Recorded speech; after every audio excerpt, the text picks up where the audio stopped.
ಪ್ಲೇವಿನ್ ಎಂಥ ಲಾಟ್ರಿ ಇದ್ದಾಗ ನೋಡೋಣ IPL ಅಲ್ಲ, ಕೃಷ್ಣ ಅವ್ರ ಕಾಲದಲ್ಲಿ ಯಾವುದೊಂದು ಮಾಡಿದ್ದಲ್ಲ, SM ಕೃಷ್ಣ ಅವ್ರ ಕಾಲದಲ್ಲಿ ಪ್ಲೇವಿನ್ನು.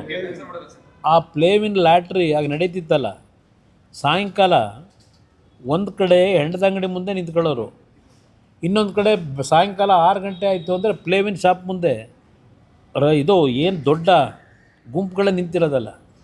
ಒಬ್ಬ ಯುವಕ ಬಂದು ನನ್ನ ಹತ್ರ ಬೆಳಗ್ಗೆ 6 ಗಂಟೆ ಮನೆ ಮುಂದೆ ನಿಂತಿದ್ದ.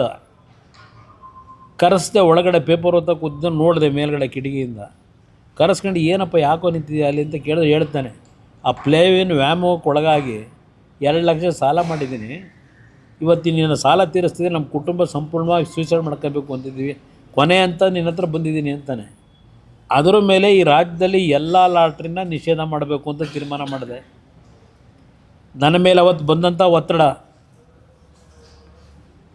ಗೊತ್ತಿಲ್ವಾ? ಇವತ್ತು ಹೇಳ್ತಾರಲ್ಲ ಕುಮಾರಸ್ವಾಮಿದು ನೋಡಿದ್ದೀವಿ ಅಂತ ಹೇಳಿ, ಅಲ್ಲಿ ಕೂತ್ಕೊಂಡೀಗ ಎಲ್ಲರನ್ನ ಮೆಚ್ಚಿಸ್ಕೊಳ್ಳಿಕ್ಕೆ. ಎಸ್, ರಾಜಕಾರಣದಲ್ಲಿ ಇವತ್ತು ನಾನು ಹಲವಾರು ಬಾರಿ ಹೇಳಿದ್ದೀನಿ, ಚುನಾವಣೆ ಸಂದರ್ಭದಲ್ಲಿ ಮನೆ ದುಡ್ಡು ತಂದು ರಾಜಕೀಯ ಮಾಡೋಕ್ಕಾಗತ್ತಾ?